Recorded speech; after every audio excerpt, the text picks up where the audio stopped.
plenty to get to. In the meantime, real quick here, by the way, it was announced this morning that Shaq Barrett has been officially released by the Bucks instead of picking up $15 million, according to Adam Schefter.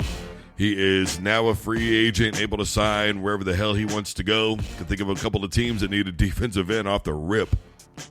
He may not be what he was, but I don't think there's too many teams out there that would say to you, no, I won't take Shaq Barrett. Depending on what's going to happen with Philly, with Fletcher Cox, right? I know Fletcher Cox is interior, but obviously they've had some issue with defensive end. Right? Did old boy just say he wanted to be traded? Says he doesn't want to be traded. In the meantime, Charlie Baker, the NCAA president, here he is on whether or not they should expand the NCAA tournament. I certainly think there's an opportunity there to do more, to find a way to bring more teams into the tournament, and that's a conversation that the basketball committee is currently having. They started it last summer. They said they would have it. It's a transformation committee. We may have more to say about that between now and the end of this year's tournament. It's going to depend a lot on some schedules, but it's obviously an issue that's very top of mind for everybody. Expanding the tournament is about expanding access. I think that's a better way to think about it than using it as an opportunity to restrict access, especially given the fact that so many people believe that part of what makes the thing great is everybody gets a chance to play. Well, the discussion here is whether or not they should go from the 68 technically right now and increase it to 96. You know, this is something that I actually talked about over the summer last year, and I want to get a little bit deeper into it and give you some real hard-hitting numbers here. Number one, according to the NCAA's website, since 1985, when they initially expanded to the 64-team format, no team that has won less than 58% of their games has won a national championship. In fact, most of them haven't even got close. Now, a couple of them, sure, they've won a game or two, but if memory serves me correctly, nobody's even made it past the Sweet 16. I mean, right now you've got South Florida, a team that would be out sitting there at 21-5. Meanwhile, Villanova is currently ranked 38th at 15-12. Maryland would be in right now at 15-13, but App State would be out at 22-5. I mean, come on, man. You've got Butler sitting at 15-12. Akron is 18-7. They're 95th. If you expanded to 96, they'd be in. But as of the moment, they would be out. And to me, it just reminds us of the bias system that is in college athletics. And really, when you think about it, outside of gymnastics, figure skating, college athletics is the only place where we have a vote instead of just an actual playoff system in place. Now, look, here's my thing. There's over 350 teams in Division I college football, or basketball, pardon me, over 130 in Division I college football. With over 350 teams, a lot of people would say, well, it's really difficult to narrow it down. But in most instances, what we've seen over the course of the years is that once you get past 64, 65, 66, 67, you're looking at essentially the same teams. This is kind of one of those freak years where you look at it and you go, man, there's just a lot of teams that are down there that are actually pretty solid. And I know a lot of people are going to say, well, come on, man.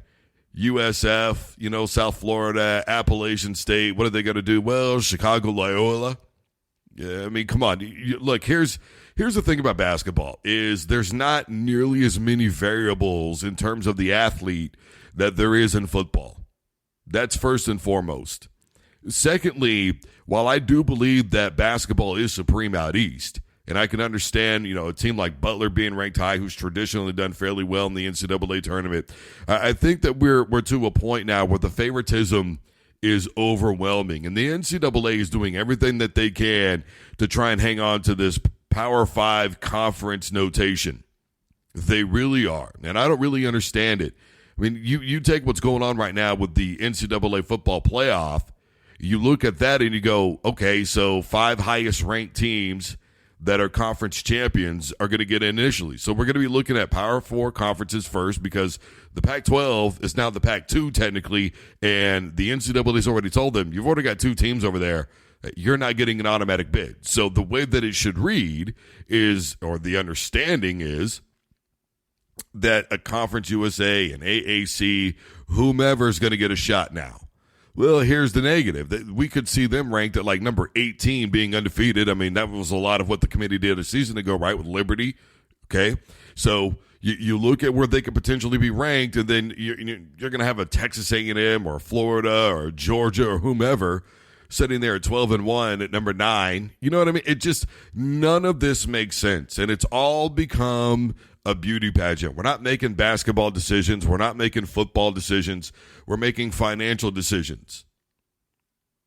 What teams are going to be the most watched on television, and what teams are going to have the highest ticket sales? That's what they're going to be looking at. I think App State should be sitting there at 22-5, not even being considered at this point in the top 68. Now, maybe the NCAA is doing this, with their rankings right now that they have on their website, simply to do what they want to do, and that's expand the tournament, which really, let's be honest with you, it all boils down to money. We're talking about damn near $1 billion that CBS paid out so that way they could get access to the Final Four. We're talking a lot of money in circulation, and now if they expand it to 96, how many more games is that? I think that we need to be honest about what is going on. I think the NCAA needs to be more transparent about what's going on. This is not about access, bro. This is not about whether or not more teams have the ability to be in the big dance. Because not only do you have the big dance, but you also have the NIT tournament, which is 32 teams. So between the two tournaments at the end of the year, 68 plus 32, damn near 100. I just, my thing is why do we need to expand? We don't. What we need is a better system in place. Yeah, I think the NCAA is getting to a point, and they don't want to do this, but eventually their hand is going to be forced. Because if what happens at Dartmouth ends up becoming nationwide and these teams can unionize, these types of things are going to be left up to the players. And so the NCAA better recognize what is happening to them right now. Maybe they don't have a grasp. Maybe they do. Maybe they're just afraid and still think that they can cling on. But I don't know. But what I do know is this. If they don't start changing the way that they are doing things, if these players become unionized across the country and not just at Dartmouth, they are going to start putting in contracts these types of negotiations. So to me, the NCAA needs to develop for football more of an FCS style. And then for college basketball, look, you need to adopt what's going on in the NBA. I don't like the idea of East versus West, but I think you take your conference champions, they automatically get in. I think you do away with the conference tournament because that's unnecessary. I think you do away with a conference championship game in college football because I think that's unnecessary. I mean, I said it a season ago. It's just the 13th game. That's it. Last year, during the college football season in the SEC, Alabama won the 13th game. Without that game, I don't think they would have been in the college football playoff. But labeling them the SEC champion was a way to go ahead and say, see, bro, they won that game. They should get in. The regular season needs to mean something. If you want to continue to get your dollars, you better recognize that the regular season has to matter. And they've already said the regular season doesn't matter. And now they're essentially saying it again in college basketball. Again, you have teams that are 21-5, 22-5, getting left out for teams that are 15-12, and no team that has won less than 58% of their games has even sniffed a national championship. That's all I'm saying.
agree more. I mean, this thing is going to explode eventually. It really is going to explode. I mean, can you imagine? You know, you're already having a difficult season as it is. You're hanging in there with one of the better teams in the NBA right now, the New York Knicks. And at the end of the game, you've got every chance to win it. You're doing everything that you can to keep morale alive. Even Chenzo clearly, I mean, that should have been a loose ball foul. I am a diehard Knicks fan, and I will tell you right now, that was a loose ball foul, period.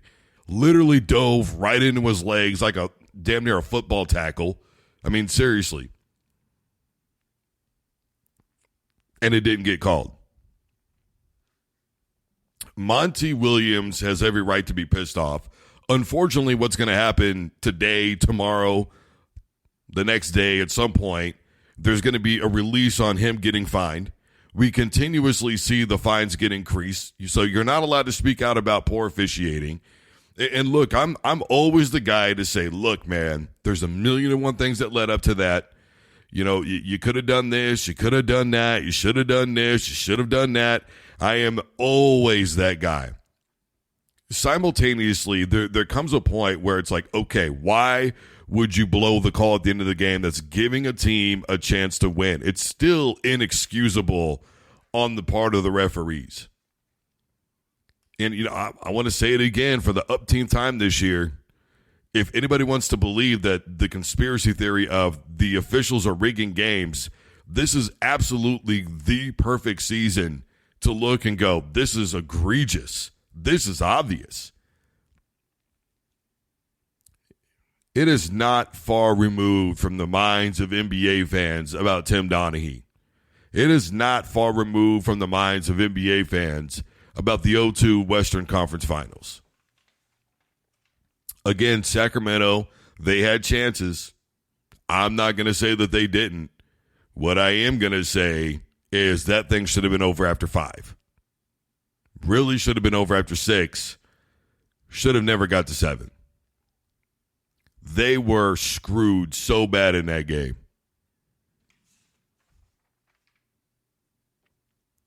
I don't agree with fining.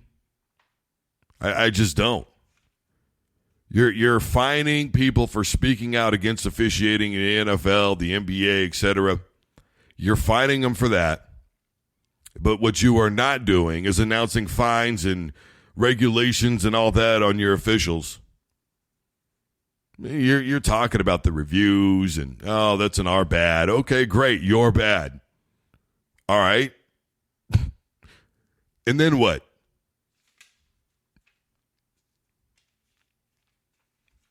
Does anybody know? I damn sure don't at this point.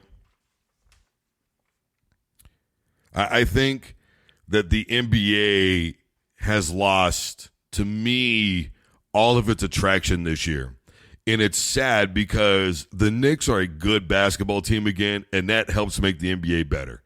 They have not been a good team in so long. There's a lot going on with the Milwaukee Bucks to talk about. You've got Wemby, an incredible rookie who's just playing out of his mind basketball. You've got Luka doing his thing. You got Joker getting triple doubles and not even missing shots. And this is what we're left to discuss. This is what these games are boiling down to. And it's been all season long. I said at the beginning of the year that having that in-season tournament in Vegas was the worst look for the NBA. And now they want to push it even further and double down on what they want to do for the in-season tournament, which is where all this BS officiating started. And the Lakers came away victorious in that thing, and they hung a flag when all they ever hung before were championship flags. Now all of a sudden, the NBA is killing itself, and they don't even know it. There's a reason why the revenue for the NFL is extremely high. Even with a lot of the horrible officiating, there was still so much to talk about in terms of the game itself. And in the NBA, I don't think you have that right now. I don't think there's enough interest in the games themselves. You've got some star power players that you could talk about. But when you've got guys going on television that used to play in the NBA going, come on, man, they don't even play defense anymore, bro. I mean, we've all been saying this for years. I mean, anybody who's a lifelong NBA fan, I get frustrated when I watch basketball. I've been frustrated watching the NBA for years. Guys hanging around the three-point line, dribble drive, either trying to create a foul or kick out for a three. It's pretty much the same thing over and over again. There's no independent motion offensive sets. The half-court offenses are not nearly as crisp as they used to be. Damn, man, the picks and screens that they set are garbage. But then again, it's all about the rules, and the rule changes are what have made the game the way that it is, so you can't really blame the players. And now we're left with this resolve. This is it. This is not entertaining. The officials are officially a bigger part of the game than the players. And that's really, really depressing when you think about it. They are a bigger talk about subject. They are a bigger point of discussion.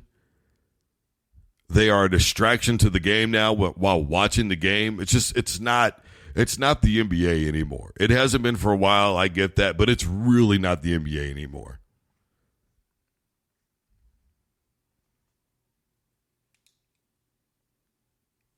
Sad. If I were a new parent trying to explain to my 8-year-old what basketball used to look like,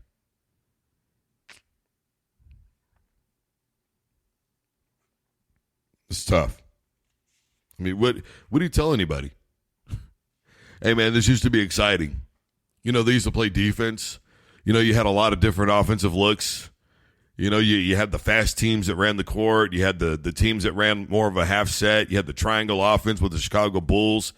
You had all these different defenses. You had 1-4s. You had boxing ones, 2-1-2 highs, 2-3 zone, 2-1-2 zones. You had all these different defensive looks. Now everybody's just man-to-man.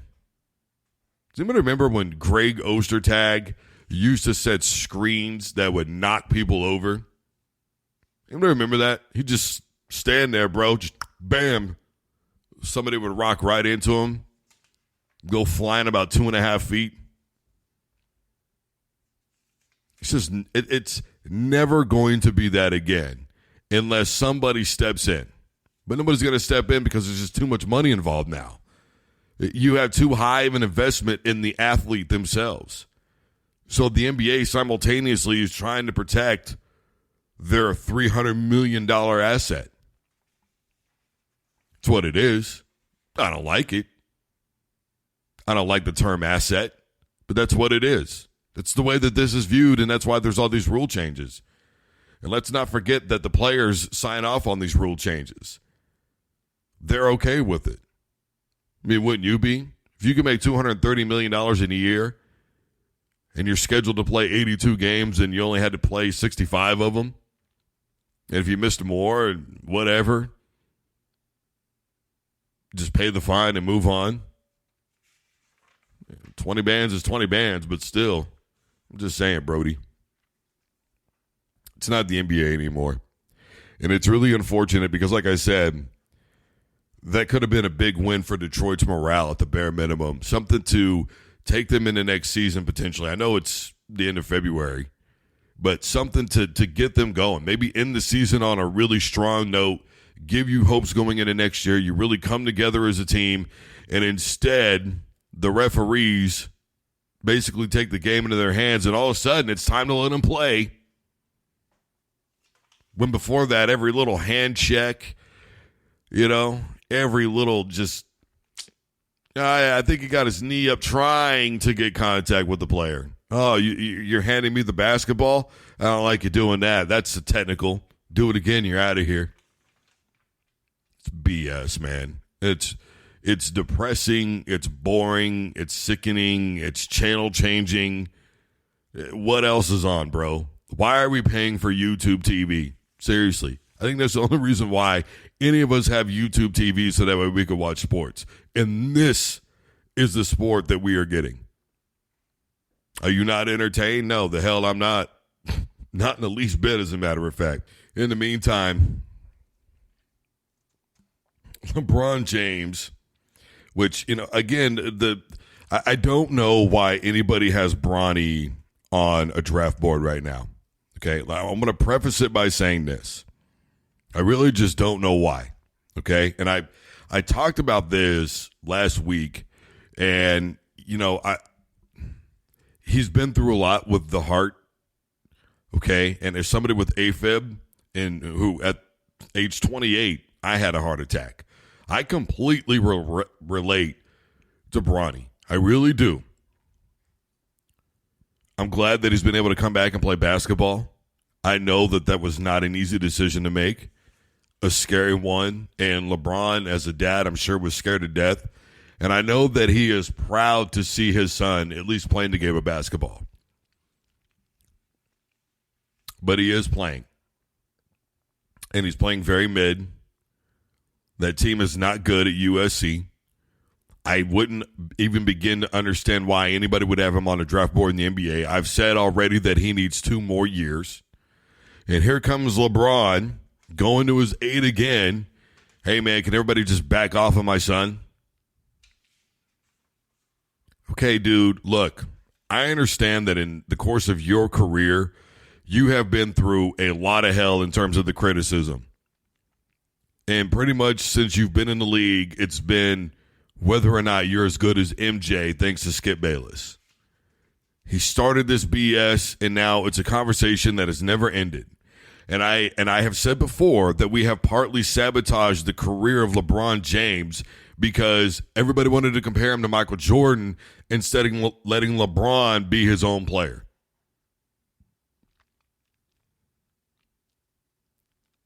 That's just a foregone fact. I don't give a damn what anybody says.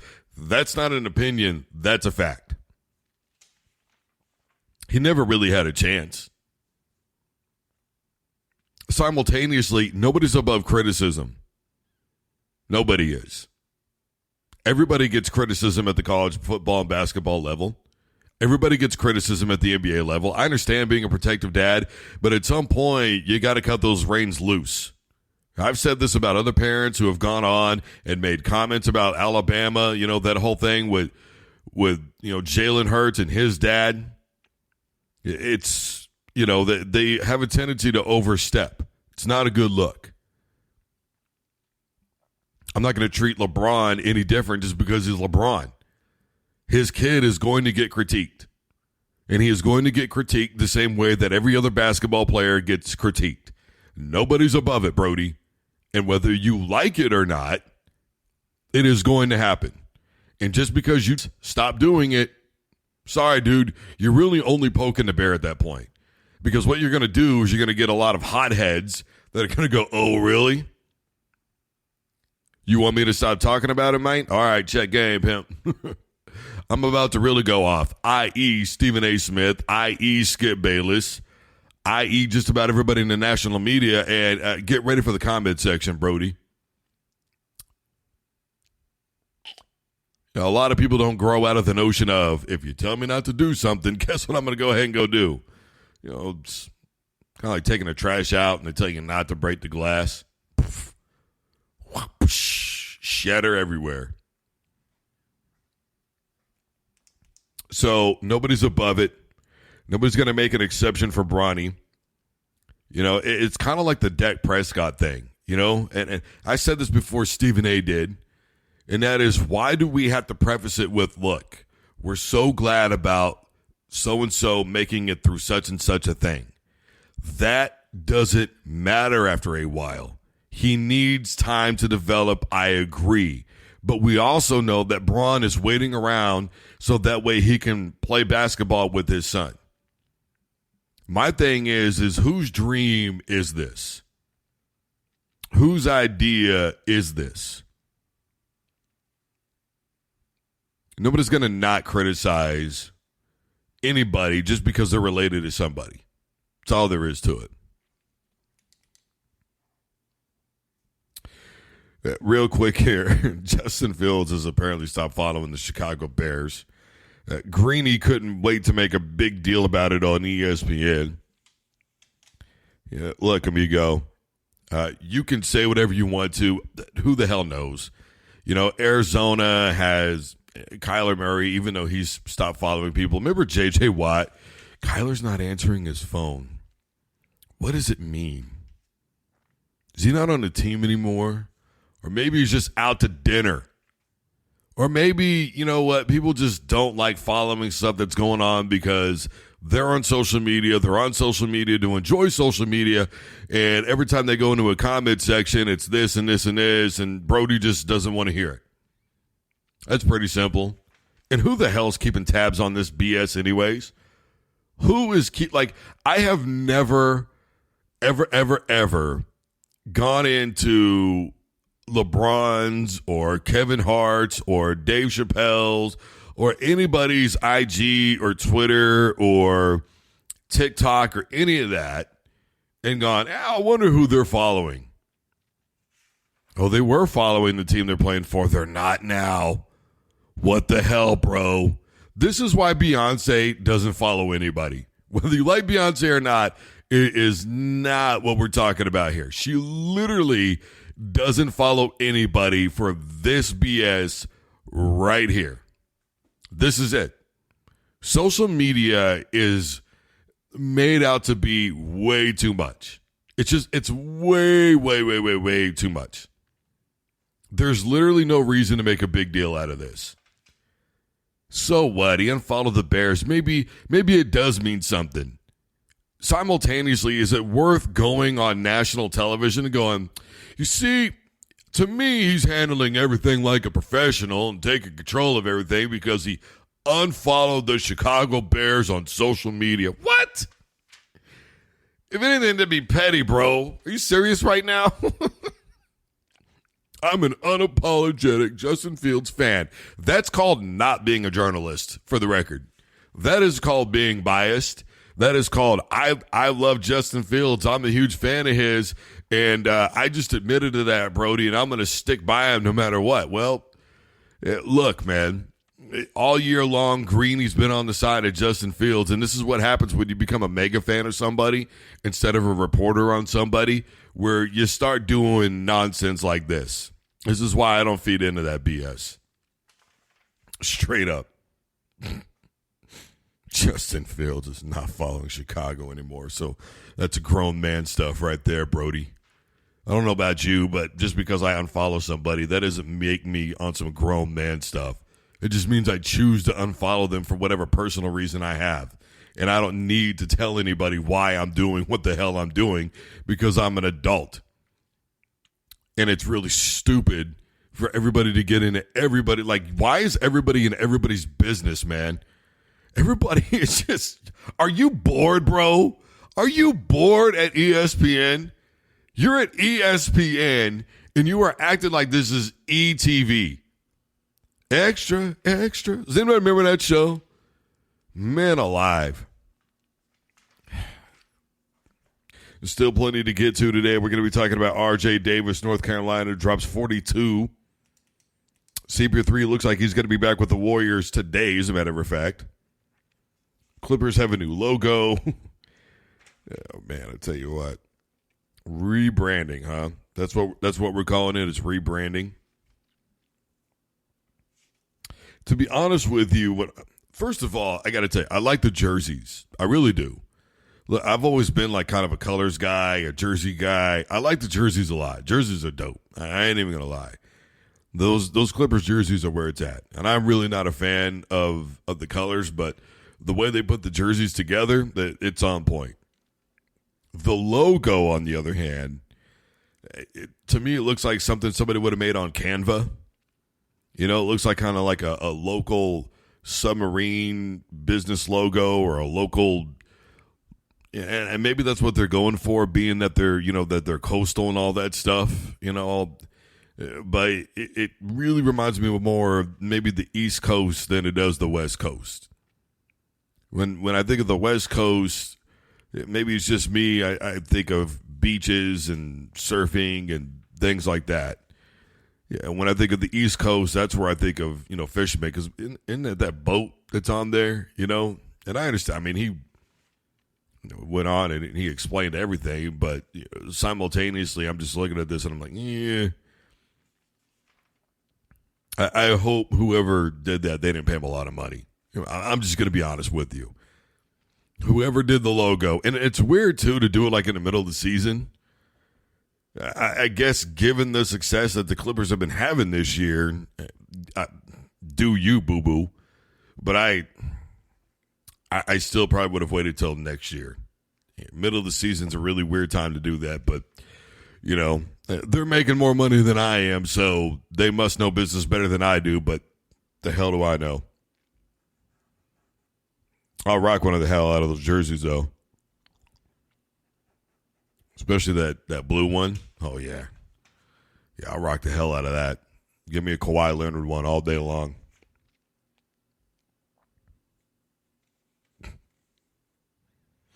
CP3 is reported to be back with the Warriors today. I don't know if he's going to make him better. I don't know if he's going to make him worse. He was, playing okay basketball. But, I mean, then again, CP3, again, to me, he's just – him and Joel Embiid are basically the same player in that, look, in the regular season, they're going to look great.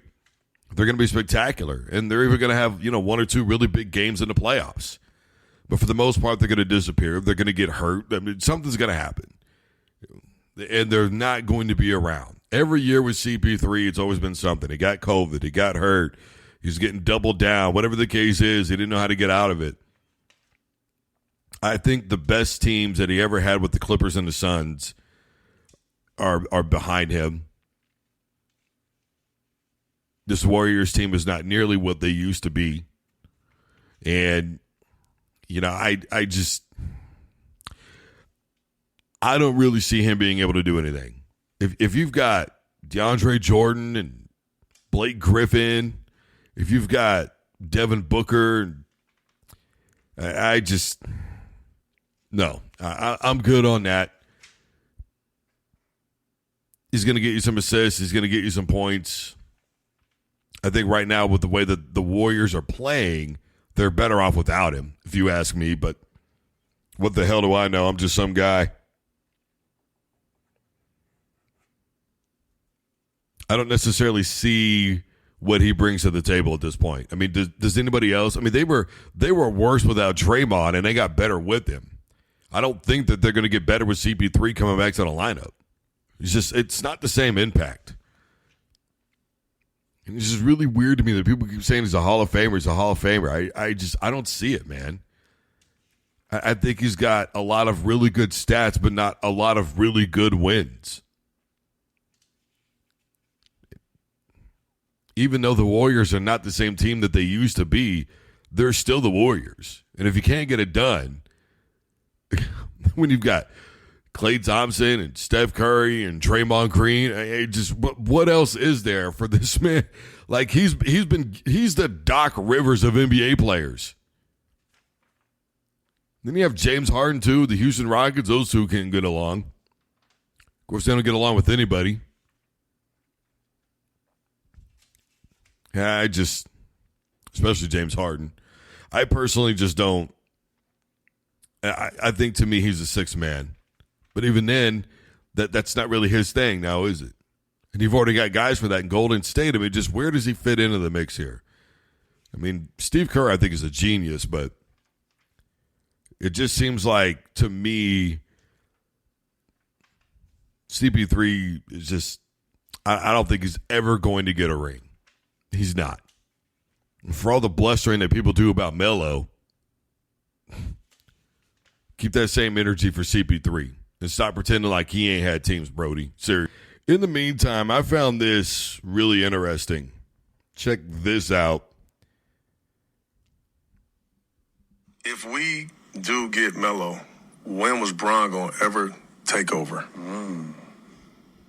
Because people forget Melo was neck and neck with Bron rookie of the year. That was a hell of a rookie season. But now we're in the same division. But he has a way better support system with y'all. That's what I'm saying. Yeah. Now he gonna get raised right in the game. His whole trajectory of his career, 25 times. His whole trajectory of his career changes. The Everything narrative on him, his legacy, So I'm saying Bron is Bron, and we all know he's incredible. on Mount Rushmore. But when was he ever gonna beat and be better? Then y'all with Melo. You know what I'm saying? Like it's an interesting question. But yeah, we all thought it was Melo. We was taking Melo. Damn. Who was the GM at the time? Joe Dumars. Damn, Joe D. Damn, Joe D. If we When the homies sit around talking about, damn. You know you done messed up, Aaron. Look, I want to be clear. Carmelo's in the Basketball Hall of Fame. And I want to be clear that Melo is a champion. He's a collegiate champion. And by the way, for the record, for anybody wondering, LeBron James wanted to go to Syracuse. And the reason why he went to the league was because he found out that Melo was going to go ahead and go to the draft. And so he decided to go ahead and go to the league too. He was like, all right, well, I wanted to team up with Melo, but since he's going to go to the NBA, I'm going to go to the NBA. Let's not forget that that was a thing. Let's also not forget that if Melo would have stayed around for even another 2 years, him, LeBron, Sean McLemore, that's game over. And I think Warwick was a part of that team around that time frame too, because he was at Q's for a while. So you put those guys together, it's a foregone conclusion that they're NCAA champions. And the game was too easy at the collegiate level for Carmelo. Let's also remember that Carmelo Anthony is an Olympic gold medalist. Let's also remember the words of LeBron James that Melo was unequivocally the leader of that team. And by the way, Melo, if I remember right, had the record of points per game in the Olympics. Now, that is a worldwide statistic. Melo is a winner. And I've always said that everybody wants to talk about Hoodie Melo. Braided Carmelo was the man. Let's also remember that Billups played with Melo. So with what he's saying right now, that's from the short time that he played with him in Denver. What he's doing to me is reflecting on that time in Denver and going, if Melo would have had a better group of guys around him to begin his career with, not only would he have been able to fit into our system of what we were doing, because really that Detroit Pistons team, you know, they were predominantly a defensive basketball team. The Rasheed and Ben Wallace, Chauncey Billups, you know, that was primarily a defensive basketball team. And I think what Billups is saying here, we probably would have won another title or two. Easy. And then when we all leave and we all move on, now Melo has been, you know, raised up in the game correctly. He's got, you know, how to, you know, approach the game, how to conduct himself. Because, you know, remember, there was a lot about Melo and going back to Baltimore and kicking it with some of the homies back home and all that. There was a lot about that. Some of these guys were getting in trouble, and Melo was seen in a video with them, and people were, you know, guilty by association. Maybe that stigma wouldn't have hit Melo. What I do know is this, is that regardless of what anybody wants to say about Melo, he dragged some very mediocre New York Knicks teams to the playoffs, and they had no business being there. And Melo was showing out offensively in New York, and maybe one of the smoothest shots in all of basketball ever belongs to Carmelo Anthony. You can say what you want about the tail end of his career. It is what it is. I wish Melo would have stayed who he was the first 3 or 4 years that he was in the NBA. He was all over the place, but he had to be because he was that Denver Nuggets basketball team. I mean, what was Kenyon Martin ever going to do? And by the way, Kenyon Martin has been going on and getting him and Billups and a couple of other guys have had what they've had to say about, you know, Coach Carl and all that. So that's all coming out of the woodwork right now for whatever reason. So Melo probably didn't have the correct coaching and guidance that he needed in that regard as well. You know, according to the players, that was pretty much what was going on. I mean, he was like, we should have won a championship. So by saying that, you have to understand the guys that played with Melo in Denver, believe that he should have got a title. I mean, didn't they go to the Western Conference Finals? I guess we're just going to forget about that. Will Drew, didn't you say that almost doesn't count? Isn't that what you say about Scottie Pippen? Scottie Pippen was also how many more years developed into the game of basketball than Carmelo was at that point in his career. And everybody's always talking about Scottie Pippen and how without him, Michael Jordan would have never won anything. Yet without Michael Jordan, Scottie Pippen never won anything. Nobody's ever said that about Melo. And what made me mad about the Melo argument was, well, man, he had J.R. Smith for a while. But then when J.R. Smith went to Cleveland and played the way that he did, and that all went down with LeBron, everybody's seen the damn meme at the bare minimum. You know, the time was what it was at the end of that game. JR made the play that he did. He was always angry. He was in trouble. He was a hothead. Then it was all of a sudden, well, man, LeBron had to deal with guys like JR. Like, you got to make up your mind. Did Melo have a good basketball player in JR or not? Well, it was two different versions. No, it wasn't. That was always JR, Brody. That was always him. You can't sit around and tell me that he magically became a different player once he went to Cleveland. I never saw a damn difference. Maybe there's something wrong with my eyeballs, but to me, he was always the same player throughout his career. Could have been great, but just refused to do a lot of things that he needed to do to be great. And he didn't make the Knicks any better when him and Melo were there together. Stoudemire was always hurt. Yeah, I just, my thing is I look at Melo's career. Maybe he should have gone to Chicago. I don't know. I mean, let's not forget that there were rumors that LeBron was supposedly going to maybe join up with Melo in New York, but nobody knew what Melo was going to do. And so LeBron made a decision to go to Miami. What would have happened if LeBron and Melo played together in New York? Melo's career is potentially the biggest what if in the NBA. It really is. I think it's between maybe him and Iverson. What if maybe just one or two things would have gone a little bit differently for himself in the NBA? And everybody made their own choices. I'm not saying that Melo didn't make the choice to take the bag and go to New York. I'm not saying that didn't happen. But I agree with Melo because I remember when he was with the Knicks and he said, look, when we win, it's the team. When we lose, it's my fault. That couldn't have been a more perfect assessment of what was going on with Carmelo Anthony. Without him, they wouldn't have been that good. I can damn sure guarantee you that. Am I a Melo apologist? No. Do I have somewhat of a fanfare because I'm a Syracuse fan and for what Melo did at Q's? Absolutely. But I think we can also be honest and say his career, at least the first probably 8 or 9 years that he was in the NBA, he was easily one of the top 5 basketball players in the league at the time. I mean, there would have been, him, LeBron, maybe D-Wade, KD. Jordan, Kobe. Jordan signed Melo coming out of college. That was all I needed to know about Carmelo Anthony. Jordan's first sign was Melo. I really think that we picked Carmelo Anthony apart because it was looked at as he couldn't get it done. But when you look at the teams that he had around him, he never had the all-star squads that LeBron James had. Never. He never had a team in Golden State, like Steph, Clay, and Draymond who understood the team game. He never had a Kevin Durant.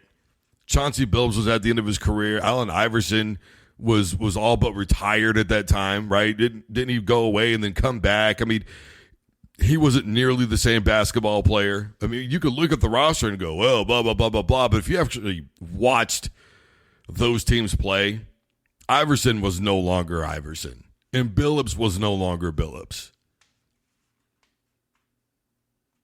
Carmelo dragged teams kicking and screaming to places they had no business being in.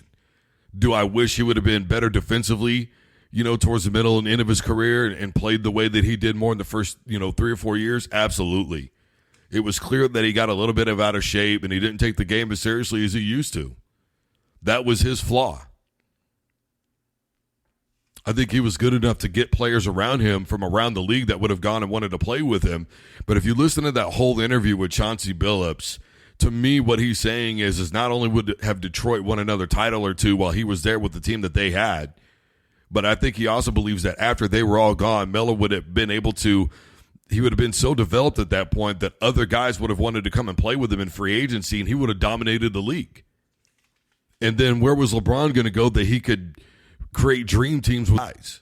But see, these are somewhat, hyperboles and what ifs, and we can sit around and daydream talk all we want to and create a fantasy league from 18 years ago, but we can't do that anymore. Melo's career was Melo's career, and it's unfortunate because it is going to be the biggest what if, I think, in the history of the NBA. In the meantime, Sean McDermott says that it's not a matter of if, but when the Buffalo Bills are going to win a Super Bowl. Well, first of all, you're going to have to get your quarterback under control. If you're going to stay with number 17, then what you are going to have to do is tell Josh Allen to calm the hell down. I mean, literally, Brody against the Jets had a good 10 yards, could have ran for the first down, no problem in front of him. Nobody was there. I mean, really at 20, but, somebody with a closeout speed, you're going to get 10, run out of bounds, no problem, slide, boom, first down. Instead, let's throw it into three guys, basically right into the hands of C.J. Gardner. Boom. I mean, literally just like he was a wide receiver. And that's not a one-off. I mean, it was twice in that game that happened alone. And you look at some of the bigger games, against the Minnesota Vikings, the playoffs, etc., where he has failed, and that has been the turnover ratio. We're not talking about a defense that's struggling. We're talking about a defense that's been top 5 in the NFL over the last 3 years in points allowed per game. What do people like to say? Man, it's the defense that messed up in the playoffs and allowed all these points and yada, yada, yada. Well, that's called poor game planning. So it's also a coaching thing as well. And let's also keep it a buck. If you're going to play Patrick Mahomes, you're going to give up points, amigo. 99% of the time, you're going to give up points. Obviously not so much this year, but we did see what they were capable of down 10-0 to the San Francisco 49ers in the Super Bowl. Mahomes is going to rack them up at some point. He's going to do what he's going to do.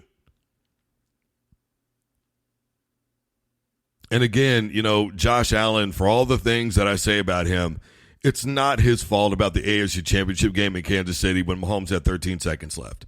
Number one, that was poor defensive coaching. And number two, that was just great play by Patrick Mahomes.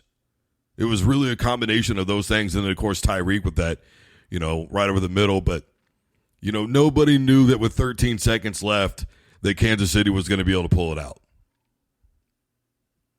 I mean, as great as Mahomes is, I don't think anybody thought 13 seconds, this game's over. I think it was a foregone conclusion to just about everybody watching that football game. You're watching it just in case, but it wasn't really expected. So for that one game, I'm willing to give him a pass. I really am.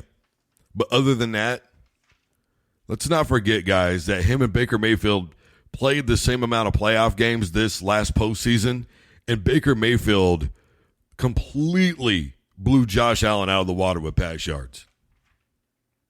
It's not that Josh Allen hasn't had talent around him. Okay, you got Stephon Diggs, who he's been far and away better with. Without him, I think he's 15 and 13, and with him he's like 48 and 18. Far and away, the passing numbers alone have increased exponentially. He had Stephon Diggs wide open on a crossing route underneath. Chose not to hit him. Instead, he threw the ball down the middle of the field trying to get into the end zone. He just gets nervous and breaks a lot of times in these situations. The one time that he was calm and poised, he got screwed, man, so bad. Maybe his career would be different had that play not or that game not happened. I don't know. What I do know is this, is that the Buffalo Bills, to me, it's been a mixture of the turnovers from Josh Allen, the inconsistency of Josh Allen, the coaching of McDermott. The defense does seem to fail at the most inopportune times, but then again, at that point, you're playing against the best offenses pretty much in the NFL, at least supposedly, once you're into the playoffs. You know, Buffalo almost seems like a jinx football team, and I feel bad for their fans. I really do.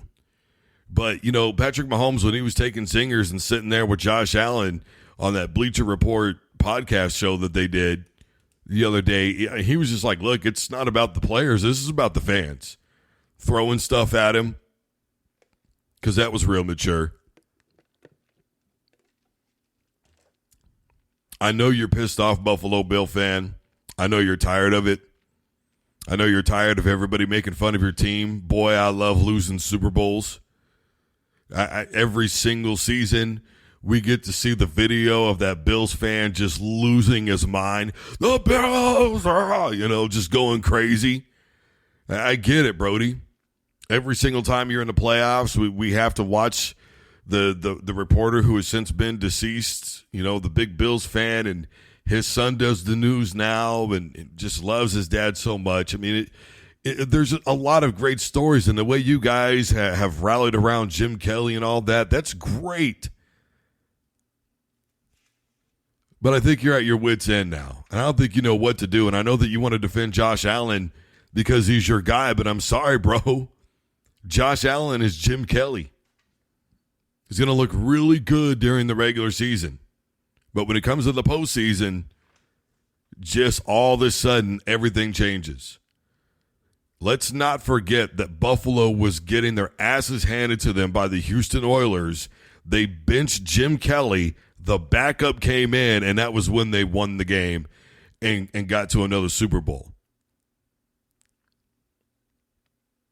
To be fair, Houston benched Warren Moon way too early in that game. Rested him, whatever it is you want to call it, way too early in that game. But it just seems like these kinds of things follow you around. Look, there was a time, let's not forget, when people thought Kenneth Davis and that backup quarterback were better than Jim Kelly and Thurman Thomas. There were legitimate discussions about whether or not trades should happen. You know, Marv Levy had this wide open style of offense. Let's hurry it up. Let's get to where we're going. Let's put all the pressure on the defense. And it backfired on him in every Super Bowl that they played in. Refusing to change the game plan. I understand you don't want to get up too far away from what got you to the big dance. Simultaneously, you got to be willing to make some adjustments. And it's just something that they weren't willing to do. And for my money, when I look at the Buffalo Bills, I am seeing an exact repeat of those teams back in the early 90s. Only this team is not able to actually get to the Super Bowl. So McDermott could talk about not a matter of if, but when, all he wants to. But offensively and special teams, there's just a lot to clean up there. A lot to clean up.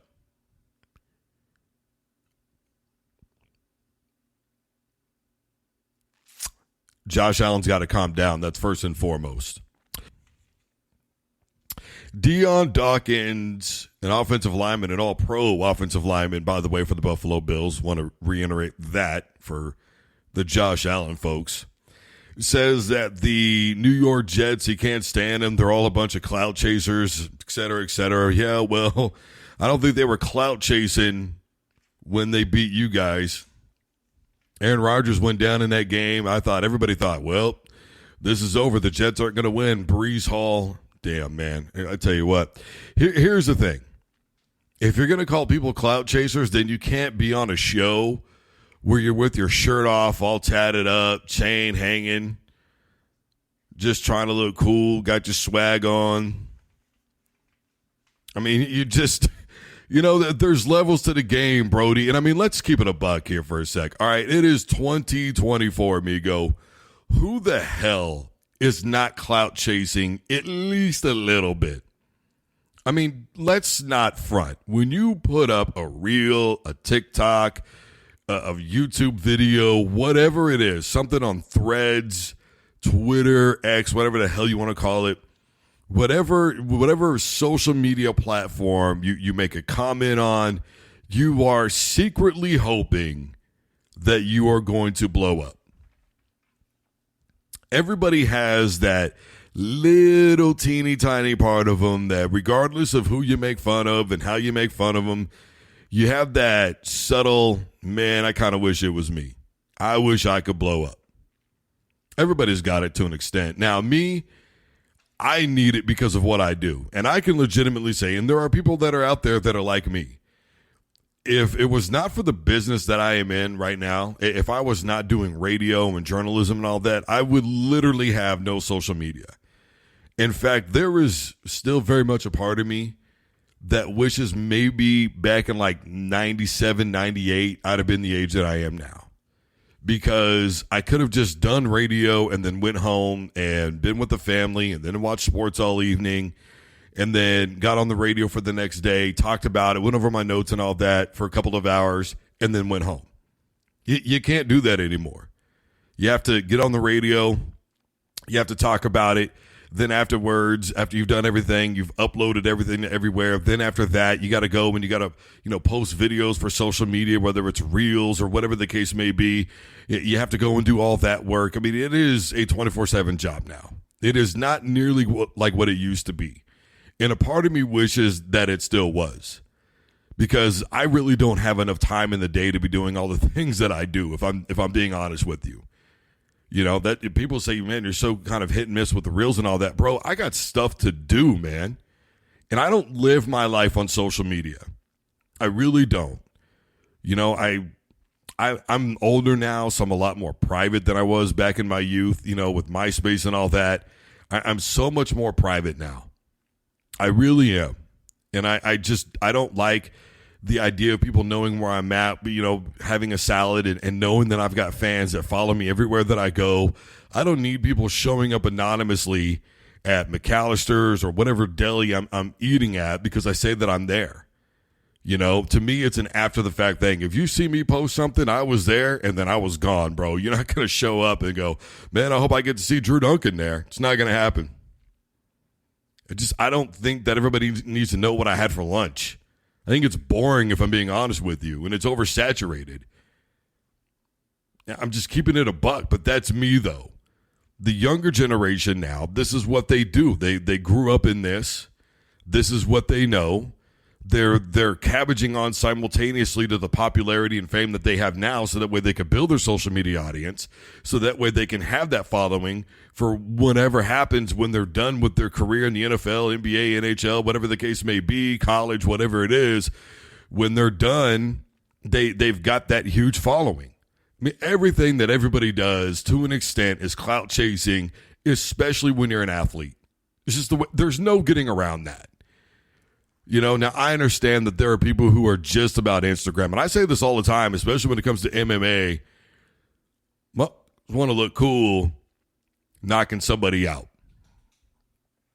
You go to a gym, you train for a little bit. The guy there's like, oh, yeah, man, there's this regional place, that's in town. I can get you a fight there and yada, yada, yada. And you want to look cool. You want to look hardcore. And then, of course, when you're fighting, there are physical features that follow along with that. So naturally, you're in better shape. You're all tatted up. You look hardcore. You look cool for everybody. And then when, you're done, did you win or did you not? I mean, that's really kind of what it boils down to. I've seen a lot of guys get cold feet when they figure out, man, I've actually got to fight somebody here in a couple of hours. And they back out, or they don't make weight, or whatever the case may be. And they have wasted somebody else's time who took this seriously.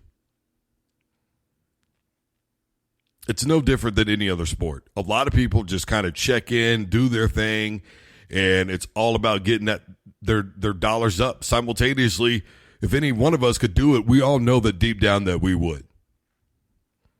So Duncan can pretend like he's mad at everybody else for doing exactly what he's doing, all that he wants to, but he's really the smartest one in the room because really when you think about it, all he's doing is drawing the attention right back down to himself. And he's cabbaging on to that audience that goes, yeah, man, I'm so sick of that. Because, Greg Olson did it, at the beginning of the season. This past year, he was like, everybody wants to have the coolest barbershop on social media. All these kids now, when they're in college football, all they want to do is look cool on social media and all that stuff. Well, yeah, of course you want to look cool. It looks cool putting a pipe to somebody and to have old Gus Johnson go, you got any barbecue back there? Of course that looks cool on social media, Brody. How would it not? Did it not look cool when you would score a touchdown and then it'd be on ESPN? It's the same type of clout, bro. It's just now because of the individualized prospect of being able to monetize what you have done on the field or on the court or whatever, you can now put that on your social media and make some extra dollars on the side from it. And why shouldn't they? If you've got it, you can get it. Just secure the bag, Brody. Personally, I ain't mad at anybody for doing it. But that's just me, though.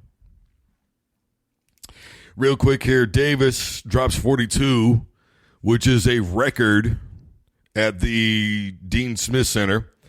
Look, he's already broke Michael Jordan's record for points scored at North Carolina. You could talk about the time frame all you want to, but taking on the GOAT's record is a lot like taking on the GOAT's record. We now have to start asking ourselves whether or not Davis is potentially the best basketball player that North Carolina has ever had at the collegiate level. Obviously, he's got to take that next step. Right? Jordan hit the game-winning shot in a championship. Titles matter. It's got to be that next step. I have said this season that I think North Carolina is better than KU. I think that they're better than UConn. KU has the win over UConn.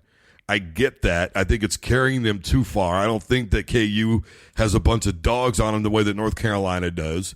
I think North Carolina is far and away in a much more difficult conference. You could talk about Houston and all that all you want to, but when you look at KU's record in conference versus North Carolina's record in conference, the numbers to me are not lying here. Well, they lost to Syracuse. Well, happens. Duke's lost a couple of tough games this year. North Carolina did not have the best start to the season, but they rallied, and they really have played tremendous basketball since then. They're going to be a top 4 seed more than likely in the tournament. I just think that we're to that point where if Davis wins a championship this year, then we have to discuss him potentially being the best basketball player at North Carolina. I'm not talking about period, because right now that title still belongs to Jordan.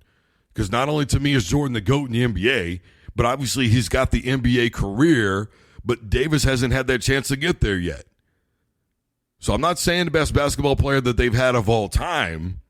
I'm talking about there at college. During their time there, Jordan and Davis. Those are the two guys that you got. And you've had names like James Worthy. You've had a lot of big names come through North Carolina, man. We cannot just punk out Davis just because he hasn't got to the next level yet. He's still got a chance. The season's not over yet, and they're going to be in the tournament. Regardless of how it goes down in the ACC tournament, they're going to be there. Now, depending on how well they do, if they win that thing, then we're talking probably a 1 or 2 seed. If they, go out, like in the championship game or maybe the round before, we're probably talking a 4 seed or a 3 seed. Even with that, even if they don't do well in the tournament, I still think they get a 4 seed. But then again, you never know. I mean, Syracuse was on the cusp of an undefeated season. They lost out right away in their tournament back in the day when they had, Jason Hart, Neaton Thomas, and all of those guys, and it dropped them from what should have been still a 1 down to a 4. It is what it is. The Michigan State game ended up happening. I don't want to talk about that. Thank you very much. I'm just saying that we have to seriously and legitimately put Davis in that conversation. Even when he's had bad games, he still has put his team in a situation to win. He's made great defensive plays. He's very active on both sides of the ball. He hustles on every single play. He's willing to distribute the ball and give other guys a chance to shine and make big plays. He's not trying to force the issue. If he's not having a good game shooting-wise, he's trying to figure out other ways that he can affect the game. I think he's one of the best all-around players right now in college basketball, if not the best. I know people are going to talk about Ingram and all that on that basketball team, and that's fine. You can have that opinion. I just don't share it. I think that Davis is the driving force of that team. A couple of things I want to hit on really quick here before we do a recap of the show. Number one, Nebraska football. They had a dunk contest the other night at halftime during one of the Nebraska basketball games. And, man, you know what? It wasn't the greatest thing I've ever seen, but it was damn sure entertaining. It was the football team that was doing the dunk contest. And I got to tell you, honestly, some of the dunks on there were better than some of the ones that we got in the NBA dunk contest. That's for damn sure. This is the type of stuff that you have to do as a football coach, to me, to keep your guys engaged, to keep everybody entertained. You want to talk about social media clout? I mean, that's a thing right there. That is a thing right there. That is an easy way to grab the attention of some young buck, right? I mean, wasn't that one of the things about Bruce Smith? Pete Carroll was talking about, recruiting him and everything, and they went through that whole process, and he was like, when he walked by, there was this guy who's just standing there, and he's dunking the basketball in the gym. Just dunking the hell out of it. A big part of Donovan McNabb going to Syracuse was because they were going to let him be on the football and on the basketball team. They didn't want him doing that in Nebraska. And I'm not saying that there's going to be two-way players, but what I am saying is if someone who's been working on their dunks, then that's a real quick way to, hey, coach, can we do another one? I want to show some people some dunks and maybe get an invite from the NBA. You know, that's a real quick right there. Easy money. I like that. I brought it up because I thought it was entertaining. I enjoyed watching that thing. I really did. Kevin Love was boxing out a sumo wrestler. So have you guys ever seen those videos that they've been putting together now for quite some time, honestly, where they'll match the force of like a tackle or whatever with something else? And so in this case, what they did was they brought in a sumo wrestler. Now, of course, obviously, they didn't include a lot of the variables that are there, right? Kevin Love basically would just smash into him and then try and get the ball and the box out. That's pretty much what that was. But they, equated the force of two guys who were sumo wrestling and found that even Kevin Love at his age is exceptionally strong. And I think the point of what they're trying to prove is that, look, to be in the NBA, you still have to be that guy. That's all there is to it. I mean, there's dudes riding a pine now in the NBA that can pull up to just about any street ball court in America and show everybody what it's all about. That's legit, right? Remember, oh boy, I'm closer to LeBron than you are to me. Just started showing up and just balling on people. Just come on, man. Oh, my goodness. I mean, that's real. And again, for me, the video, it just left out a lot of variables. One-on-one situation, okay. But, obviously in the NBA, I mean, you got guys, hanging around the rim and all that stuff. And,